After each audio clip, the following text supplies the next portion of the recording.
여러분 안녕하십니까? 2023년 9월 23일 토요일 노영희 TV의 노영희 변호사입니다. 제가 검색을 해보니까 노영희 TV를 하면은 아직 검색이 잘 안 되더라고요. 제 쇼츠도 그렇고 너무 많은 이걸 뭐라 그래야 돼요? 너무 많은 채널 속에서 제 방송이 좀 있어서 그런 게 아닌가 생각이 드는데요. 그래서 여러분들 검색하시려면 골뱅이 영희 프렌즈, 정확히 모르는데 이게 아마 필터를 넣는 그런 건가 봐요.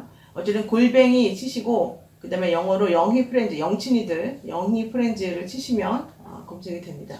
지난번에 이재명 민주당 당대표가 단식을 하고 있는 상황에서 검찰이 이재명 대표에 대한 두 번째 영장을 청구했고요. 그리고 국회로 체포동의안이 넘어와서 가결되는 그런 상황이 벌어졌죠. 이 상황 때문에 현실적으로 여러 가지 복잡 미묘한 이 전국의 이 회오리 바람이 지금 불어닥치고 있는 것 같습니다. 그런데 저는 개인적으로 오히려 지금 이 상황은 민주당에게는 호재다 이런 생각이 듭니다. 왜냐하면 일단 그동안에 민주당 너무 내부 분열이 심했죠. 그 내부 분열은 기본적으로 이재명 대표가 대선 후보로 경선 때 이낙연 전 대표를 물리치고 경선에서 승리했을 때부터 그 전부터 있어 왔습니다만 지금까지 지금 몇 년 내내 이 상황이 벌어지고 있는데 해결이 안 돼요. 제가 봤을 때는 사실은 이제 경선이라고 하는 건 뭡니까? 서로 간에 공정하게 경쟁을 해서 그 결과를 따르기로 하는 서로 간의 약속이거든요. 그래서 이낙연 전 대표 측에서 혹은 비명계 입장에서 본인들이 졌으면 그냥 그것에 대해서 인정을 하고 대선 후보는 우리 이재명이다. 그리고 이재명 중심으로 끝까지 가자. 이렇게 됐었어야 되는데 그게 일단 첫 번째 안 됐어요. 두 번째로는 대선에서 졌지만 어쨌든 이재명 대표는 대표로 77.7%인가요? 예, 이 비율로 당원들로부터 낙점을 받아가지고 대표가 됐지 않습니까? 그러면 그걸 인정을 하고 받아들이는 게 저는 기본적인 민주주의의 원칙이라고 생각하는데 이제 그게 일단 안 됐어요. 사실 뭐 누가 옳은지 저는 민주당 사람이 아니기 때문에 정확히 모릅니다만 이제 바깥에서 봤을 때는 일반적인 원칙에 따르자면 저는 그래서 그런 것들이 조금 좀 이해가 안 갔습니다. 그리고 현실적으로 지금 현재 민주당 입장에서 보자면 어쨌든 의석수는 많지만 대선에서 졌기 때문에 야당이 됐으면 여당하고 싸워야 되고 소통하지 않으려고 하는 대통령하고 싸우는 게 맞거든요. 그리고 옳지 않은 행동을 하면 여당이나 대통령이나 정부가 본인들 생각에 옳지 않은 행동을 하면 다 같이 손을 잡고 단결해서 야당의 힘을 보여줘야 되는 거거든요. 근데 지금 이렇게 계속해서 내부 분열만 일어나고 이런 상황이라고 한다면 아무것도 되지 않아요. 그래서 민주당을 지지하려고 했던 사람들 입장에서도 막 짜증이 나고 화가 나는 상황이었습니다. 그런데 지금 사실 외부의 적보다 더 크고 끔찍한 적은 내부의 적이거든요. 내부에서 자꾸 분열이 일어나다 보니까 사실은 외부에서 알지 못했던 여러 가지 정보들이 왜곡되거나 혹은 뭐 악용되어서 현실적으로 이 민주당의 염증을 느끼게 만드는 상황이 계속 벌어진다는 거죠. 이런 상황이 너무 오랫동안 계속되어 왔기 때문에 이걸 해결을 하지 못한다고 한다면 민주당이 이렇게 계속하는 건 옳지 않았어요. 그래서 차라리 이렇게 어차피 분열이 되고 시끄러울 바에야 총선 지으면서 이런 일이 벌어지는 것보다는 지금 총선 어쨌든 어느 정도 여유가 있게 지금 남아있는 이런 상황이기 때문에 이런 상황에서는 차라리 지금 이 상황이 터져서 정말 분열을 일으키고자 하는 사람이 누구인지 그 다음에 그래서 어떻게 하겠다는 건지 대안이 있다는 것인지 그걸 오히려 치열하게 지금 싸우고 민주당 정리하고 가는 게 저는 맞다 이렇게 생각을 하고요.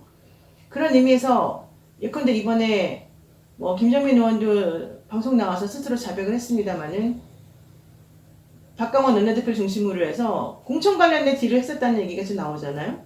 근데 결국은 그거를 이재명 대표가 받아들이지 않았기 때문에 부결이 아니라 가결로 지금 갔다는 거예요. 그거 되게 치사한 거거든요. 그래서 차라리 그런 상황이라고 한다면 본인이 가결표 던진 민주당 의원들은 그 입장에 맞춰가지고 본인들의 책임을 질 건 지고 정리할 건 정리하고 넘어가야 되고요. 그것을 오히려 민주당을 지지하는 사람들에게 알려줌으로 인해서 내부적으로 이게 썩은 살 썩은 부위는 도려내야 되지 않습니까? 이제 그런 자정작용을 이제 거쳐서 더 환골탈태하는 방향으로 나아가야 된다라고 생각을 합니다.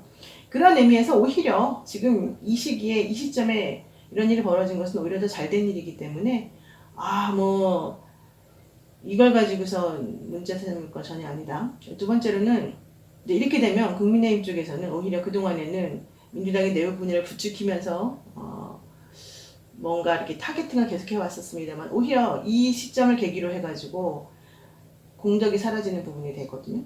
그래서 국민의힘에서는 오히려 타겟팅하는 부분이 없어졌을 수도 있어요. 그래서 그런 측면에서 보자면 저는 오히려 잘 됐기 때문에 이걸 전화위복의 계기로 삼는 것이 맞겠다 생각이 들고요.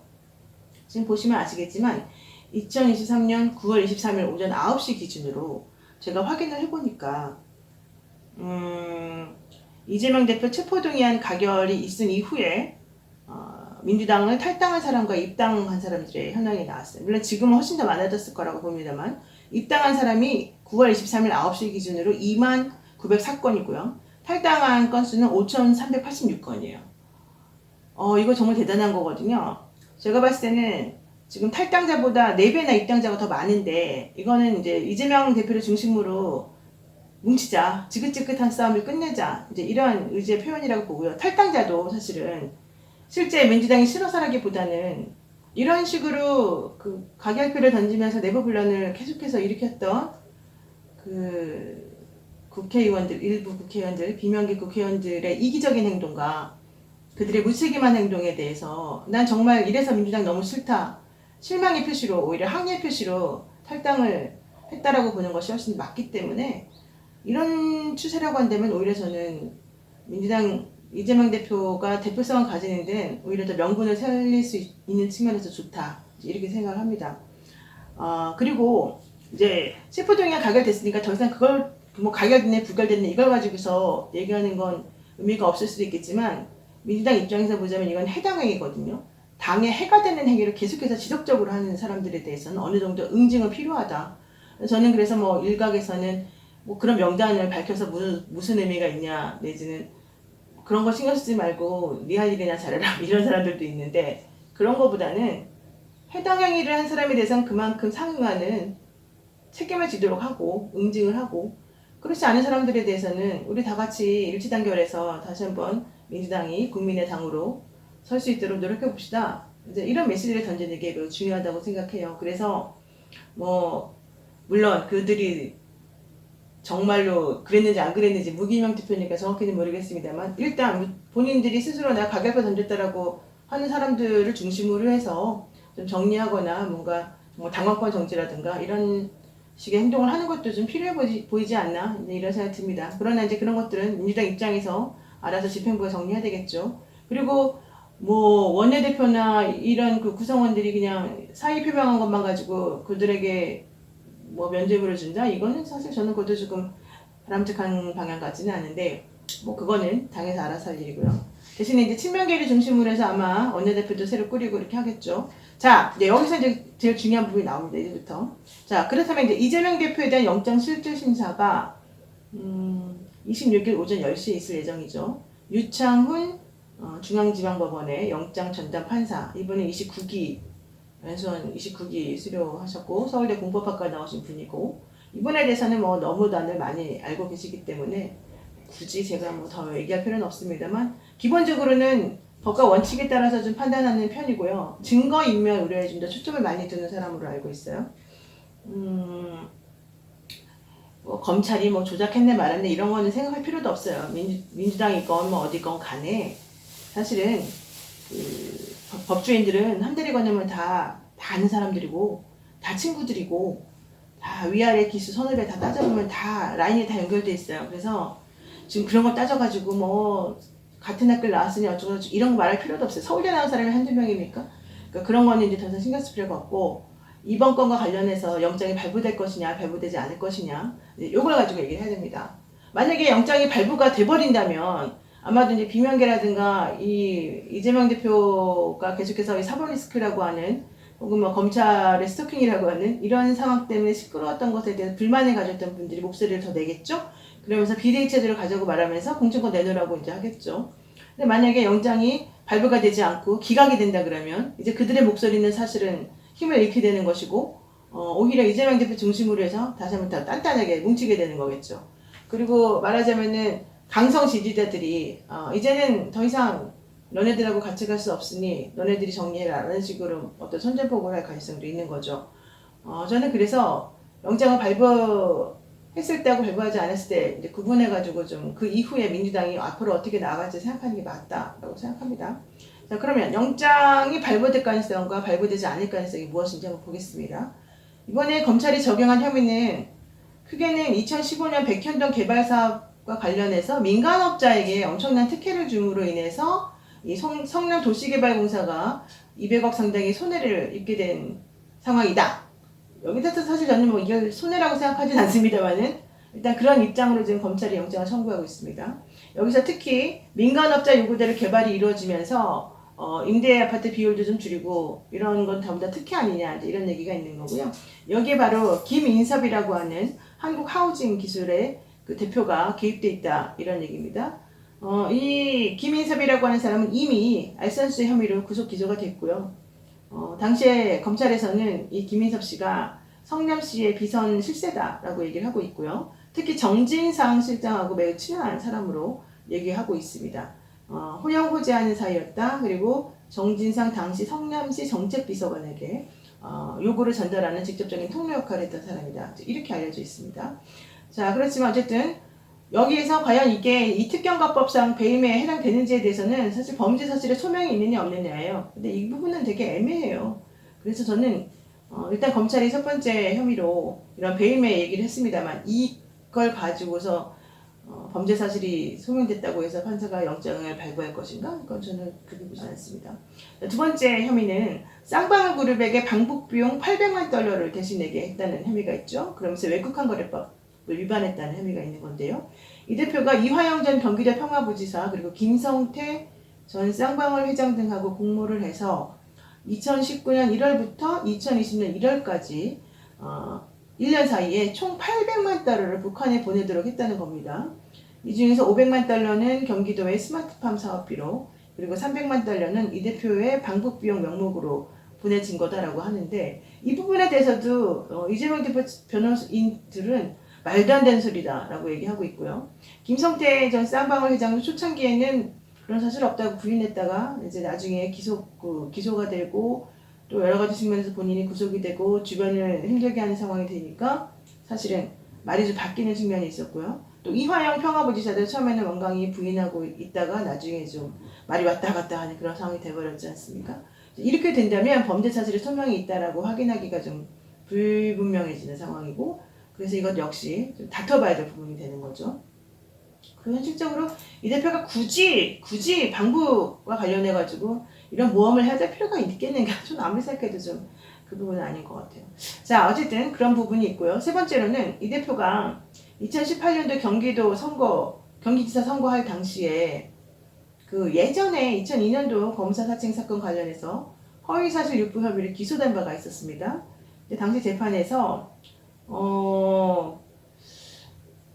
이 대표에게 유리하도록 거짓 증언을 했다 이런 의혹이 있어요. 그래서 검찰에서는 이 대표 측의 사주 내지 청탁에 따라서 당시 위증이 이루어졌고 그래서 그걸 인해서 이재명 대표에 대해서 무죄가 선고된 거 아니냐 막 이런 주장을 하고 있습니다. 그런데 이렇게 보자면 자 여러분들 보시기에 이게 과연 범죄 사실의 소명이 있는 거에 해당이 되는지 한번 검토해봐야 될 필요가 있겠죠. 죄송합니다. 그리고 지금 검사들이 영장을 청구할 때 가장 중요하게 보는 거는 도망갈 우려, 그다음에 증거인멸의 우려가 있는지 이런 것들이거든요.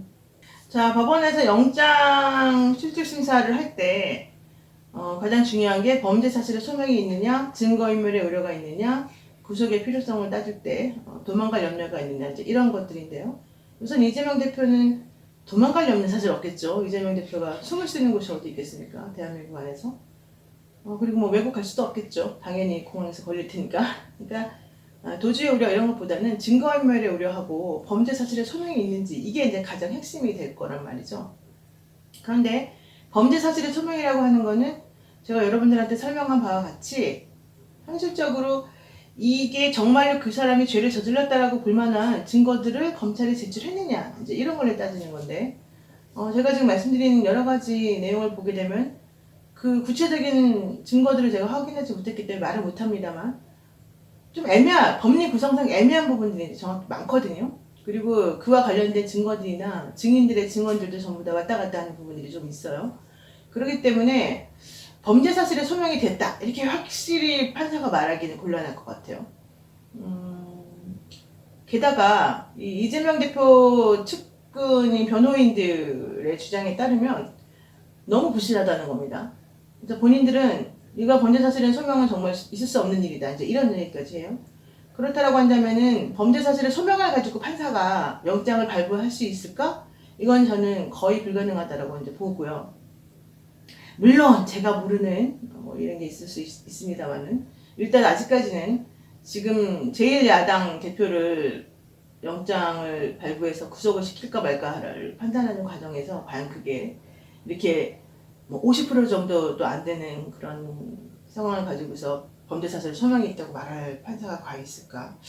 좀 아니라고 보는 거죠. 저는 그래서 기각될 확률이 좀 높다고는 보지만, 어쨌든 범죄 사실 소명과 관련해가지고 이제 그런 얘기가 있고요. 그 다음에 그렇다면 증거인멸 우려입니다. 그런데 이미 알다시피 이재명 대표에 대해서는 압수수색 영장이 너무 많이 나와가지고 지금 300번 넘게 영장이 지금 발부됐고 압수수색이 이루어졌다는 거 아니에요? 압수수색 관련된 영장이 많이 발부됐고 주변 사람들 다 샅샅이 다 훑었잖아요. 그리고 이미 백현종 관련해서는 예전에 한 번 또 다 불기소 관련된 의견이 있었던 것이고요. 그런 상황에서 지금 몇 년 내내 정말 엄청난 규모의 검사들이 모여가지고 이걸 털고 있음에도 불구하고 아직까지 제대로 된 뭔가 없다라는 얘기가 나올 정도라면, 사실은 증거라고 하는 것을 이재명 대표가 혼자 가지고 있고 검찰은 안 가지고 있고, 이거는 불가능한 일이에요. 모든 증거는 전부 다 검찰이 가지고 있다고 봐야 돼요. 그럼 검찰이 모든 증거들을 다 가지고 있는 상황에서 증거인멸을 어떻게 하겠습니까? 더 이상 이재명 대표가 누구를 만나든 뭘 하든 맨날 핸드폰 압수수색 들어가고, 이재명 대표의 핸드폰을 압수수색하는 게 아니에요. 이재명 대표와 측근에 있는 여러 사람들 다 압수수색하고 막 이러는 거거든요. 그 사람들의 핸드폰을 압수수색하고 그 사람들이 있는 사무실이나 주거지를 다 압수수색하는 거거든요. 정진상 실장이라든가 김용 씨라든가 여러 사람들 지금 다 막 들어갔다 나왔다 하잖아요. 이런 상황이라고 하는데 무슨 증거이면 더 이상 어떻게 하겠느냐. 저는 그거는 정말 이재명 대표가 무슨 홍길동도 아니고 무슨 초능력자, 요즘 말하는 무빙의 초능력자도 아니고 불가능하다고 봐요. 그렇다면 그런 의미에서 과연 영장이 발부될 수 있을까, 이제 이걸 생각해 봐야 된다는 건데, 검찰은 이런 입장입니다. 이재명 대표는 위증교사를 한다. 그러니까 이번에 일부러 그 혐의를 집어넣은 것도요, 위증교사라고 하는 혐의를 집어넣은 것도 이게 봐라, 증거인멸을 위해서 이 사람은 사람을 속이거나 사람에게 거짓말을 시킬 수 있는 사람이다, 이걸 판사에게 알려주고 있기 때문에 일부러 이 위증교사라고 하는 혐의를 집어넣는 거예요. 그러니까 증거인멸이라고 하는 거를 확신을 주기 위해서. 게다가 저는 이번에 검찰에서 일부러 회기 중에 체포동의안 신청한 것도, 그러니까 체포동의안 요청한 것도, 영장 청구한 것도 사실은 부결돼도 상관없다라고 하는 생각이 있었기 때문이라고 봐요. 좀 이렇게 완전히 검찰이 자신이 있었다라고 한다면 비회기 중에 사실은 하면 되는 거였는데, 일부러 회기 중에 하면서 가결이 되면 너무 좋고, 가결이 되지 않아도 책임은 국회의원들에게 있는 것이다, 방탄 때문에 이렇게 말하면 되는 거였거든요. 그래서 그런 의미에서 검찰이 가지고 있는 증거라고 하는 것이 확실하게 이 사람을 무조건 구속시켜서 무조건 실형을 살릴 수 있는 그런 정도인가? 여기에 대해서는 의문이 있다는 거죠. 물론 검찰은 이 모든 증거들을 살펴보게 되면 이 사람은 무기징역까지도 가능한 사안이기 때문에 매우 범죄 사안이 중대하다라고 얘기를 하고 있겠지만, 그렇게 중대하면은요, 그렇게 많이 이 범죄 사실 같은 거 쓰지도 않아요. 이번에 140쪽이 넘는다잖아요, 영장 청구서가. 그리고 그 중에는 50장 정도가 증거인멸과 관련된 부분이라는 거예요. 그렇다라고 한다면 제가 봤을 때는 그렇게 많은 압수수색을 하고 그렇게 많은 사람들을 불러들여서 모두 다 집어넣는 이 상황 속에서 증거인멸이라고 하는 말을 사실 먹힐 수 있을 것인가, 부분에서 의문입니다. 자, 그래서 일단은 영장이 저는 발부되지 않을 가능성이 더 높은 쪽에 일단 제가 손을 좀 들어보고요. 만약에 영장이 발부됐다고 하면은 이제 그때부터는 정말 민주당은 병랑의 소용돌이속에 들어가는 거죠. 하지만 여기서 또 하나의 변수가 있는 겁니다. 이재명 대표의 건강입니다. 이재명 대표가 지금 단식을 24일째 하다가 이제 중단하기로 결정했습니다. 왜냐하면 계속해서 단식을 한다면, 너 이제 판사 앞에서 다 죽어가는 모습을 보이면서 영장 발부받지 않게 하기 위해서 꼼수 부리는 거지 라는 말을 들을 수밖에 없어요. 근데 이제 어떤 사람들은 사실 저도 이재명 대표가 그 체포동의안 표결하기 전에 부결을 호소했던 점에 대해서 썩 잘한 행동이었다고는 보지 않습니다만은 뭐 그렇다 하더라도 어쨌든 본인 입장에서 보자면 이건 억울한 영장 청구이고 억울하게 본인을 탄압하는 그런 상황이기 때문에 오히려 결기를 보여준 의미에서라도 부결을 시켜주는 것이 국회의원들의 뜻이다라고 해볼 수 있는 거잖아요. 그러니까 이제 그런 의미에서 아마 부결에 호소를 했었을 것인데 그게 지금 먹히지가 않았단 말이에요. 왜? 근데 먹히지 않은 이유가 정말로 이재명 대표가 뭐 잡혀 들어가야 되는 사람이다라기보다는 공천권을 주지 않았기 때문에 악의적으로 이재명 대표를 검찰의 입에 던져넣은 상황이다라고 하는 인식이 점점 커지고 있어요. 민주당 사람들을 중심으로 하면. 그렇다라고 한다면은 이재명 대표에 대해서 사실 동정론도 일어날 수가 있는 것이고 일반 여론들도 사실은 대표적으로 좀 더 돌아설 수 있는 방향이 되거든요. 저는 개인적으로는 그런 부분까지 어쨌든 고려를 했는데 여기서 이제 중요한 게 건강이라고 했잖아요. 건강이라고 하는 변수 어쨌든 만약에 이재명 대표가 그럼에도 불구하고 내가 끝까지 단식해가지고 내가 정말 죽어가는 모습을 판사 앞에서 보이겠다. 이거는 오히려 더 역풍 맞을 수가 있는 거죠. 그렇게 되면 진짜 이 꼼수를 언제까지 봐주겠니? 너 일부러 너 정말로 사경을 헤매는 것처럼 해가지고 영장 발부 안 받게 하려는 속셈이지. 이런 식으로 사람들이 얘기를 할 수가 있기 때문에 오히려 제가 봤을 때는 이번에 영장 발부와 관련해서 그러니까 영장 그 실질심사와 관련해서 단식을 중단하고 내가 정면 승부하겠다라고 대표가 얘기하는 거는 전 잘한 일이다 라고 생각을 합니다. 그래서 어쨌든 이재명 대표는 단식을 중단하고 이제 영장 실질심사에 제대로 대응하기 위한 여러 가지 일을 한다고 하니까 그런 의미에서 26일 날 사실 어떤 결정이 내려질지가 매우 중요한 상황이 됐어요. 이제 또 하나의 변수는 이겁니다. 국회의원들이 체포동의안에 가결을 시켜줬단 말이죠. 그러면은 판사 입장에서 보자면 이거는 국회의원들이 이 사람 영장 발부하라는 뜻으로 가결시켜준 건데 내가 이 정치적인 이 상황에서 내가 과연 이걸 기각을 시켜주면서 이 사람을 풀어줘야 되나? 이런 생각을 할 수도 있다. 이렇게 보는 입장들도 있어요. 왜냐면 국회에서 어쨌든 체포동의안이 오케이가 됐기 때문에. 그래서 지난 과거에 한번 역사를 살펴보았더니 이 현행헌법이 13대 국회 때부터 이제 적용이 됐단 말이죠. 현재까지 체포동의안이 신청된 게 57회입니다. 57회. 근데 그 중에서 국회에서 가결시킨 건이 10건이에요. 근데 기록으로만 보게 되면 가결시킨 건 중에서 영장이 발부된 게 8건. 그다음에 영장이 기각된 게 2건이었어요. 2건 중에 하나는 게다가 자백을 했기 때문에 이 사람에 대해서는 일단은 구속을 시킬 필요는 없겠다. 왜냐면 이제 그 기소가 되기 전에 구속한다는 의미는 이 사람 부인하고 있으니까 데려다 놓고 구속시켜 놓고 이 사람을 집중적으로 수사해보겠다 이런 뜻이 되니까 자백한 사람에 대해서 굳이 재판이 아직 시작되지도 않았는데 구속할 필요는 없다. 이제 이런 의미로 기각시켰다는 얘기거든요. 그러니까 사실 그동안의 역사적인 상황만 보게 되면 이재명 대표에게서 유리하진 않죠. 그래서 이제 어떤 사람들은 물어보게 되면 이거는 뭐 이재명 대표 싫어하는 사람이나 민주당 싫어하는 사람들 입장에서 보자면 그 사람 정말 죄가 많으니까 영장 발부되겠지 이런 사람들도 있고요. 이제 하나씩 조곤조곤 따져보게 되자면은 일단 너무 지나치게 이재명 대표를 괴롭힌 부분도 있고 정말로 검찰이 검찰권을 남용한 것처럼 보이는 부분도 있고 또 내지는 도주 우려나 이런 것까지 사실은 생각해보면 그럴 가능성은 없어 보이고 그러면은 방어권, 피의자의 방어권 차원에서라도 현실적으로 이 사람에 대해서는 영장을 기각시켜주고 그냥 검찰하고 대등한 상황에서 싸우게 하는 게 맞겠다. 이렇게 볼 수도 있고요. 또 하나는 이게 정치적인 사안이기 때문에 정치적인 상황에서 지나치게 판사가 먼저 이 사람을 구속시킴으로 인해서 한쪽을 완전히 진 눌러놓고 시작하게 하는 건 옳지 않다. 또 이제 이렇게 볼 수도 있는 것 같아요. 어쨌든 이제 그래서 이 판사의 성향 이런 것도 좀 중요한 것 같이 보이고 그렇죠. 근데 이제 유청훈 판사 같은 경우에는 아까 제가 말씀드린 게 이제 법과 원칙에 따른다라고 이제 말씀을 드렸잖아요. 물론 뭐 어느 판사님들이나 다 법과 원칙에 따라서 판단을 하십니다. 하지만 판사들이 여론에 사실은 상당히 민감해요. 아닌 것처럼 보이겠지만 그 여론을 사실은 무시할 수는 없어요. 그런데 특히 이 유청훈 판사가 그동안에 이제 했었던 여러 가지 상황을 보게 되면은 이건 발부될 것 같은데 기각시켰네. 이제 이런 건들도 사실 상당히 많아요.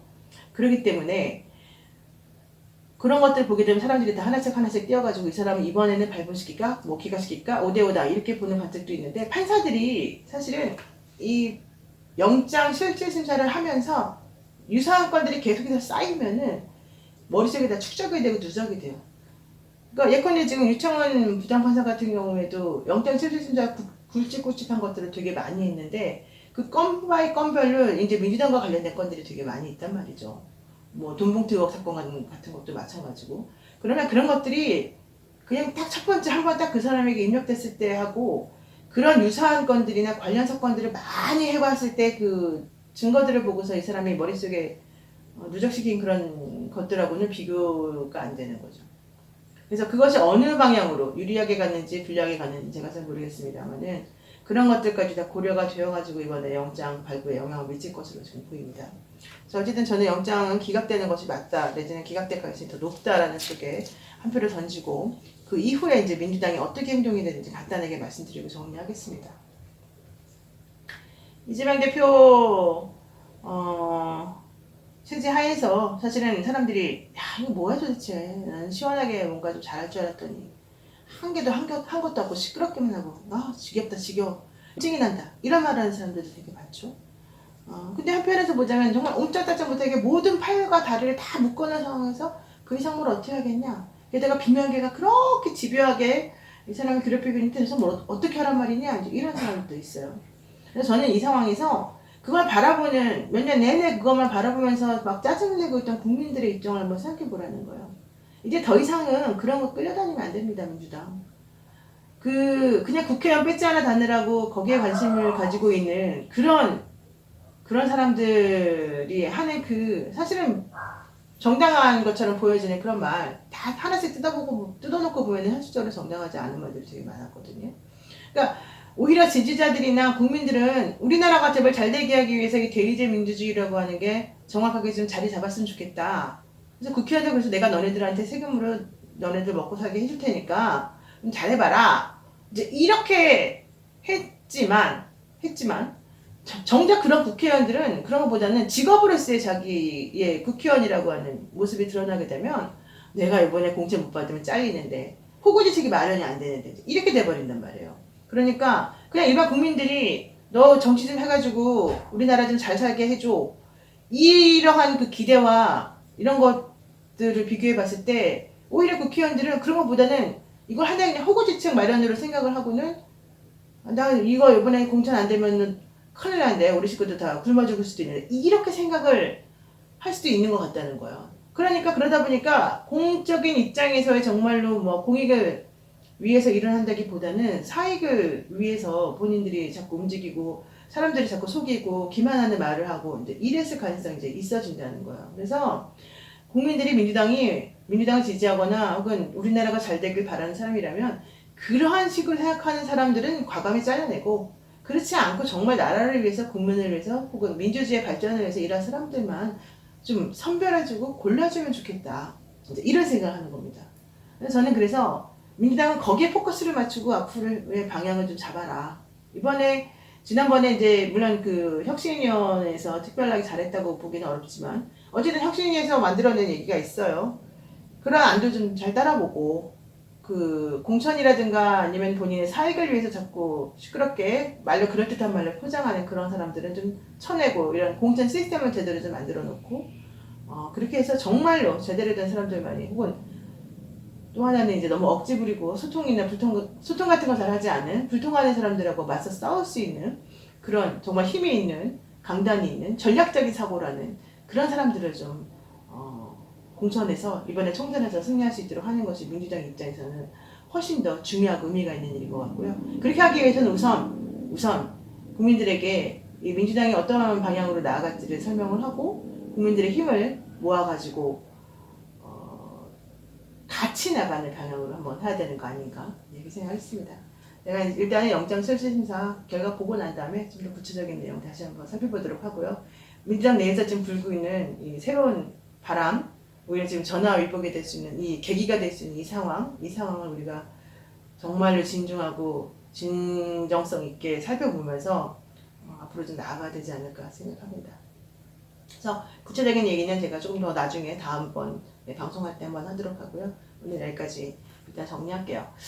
그리고 저희 방송 좀 많이들 제가 방송한 지 얼마 안 됐고 특히 저희 이제 사이버대학에서 유튜브 수업 듣는 게 있어가지고 그것 때문에 이 채널 개설하긴 했지만 저는 이 채널 계속 살리고 싶고 잘 됐으면 좋겠습니다.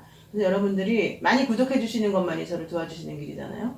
자, 노영이 TV라니까 잘 안 나와요. 아까 말씀드린 것처럼. 그러니까 노영이 TV 검색하시고 옆에다가 영친이들 이렇게 치시면 또 나온답니다. 한번 제가 해볼까요? 자, 노영이 TV 그러니까 구글에서 그러니까 유튜브에서 한번 보겠습니다. 자, 여러분 지금 유튜브에 좀 들어가잖아요. 자, 그러면은 유튜브에서 검색하면 Q에 들어가는 Q를 한번 보세요. 그런 다음에 노영희 TV를 치세요.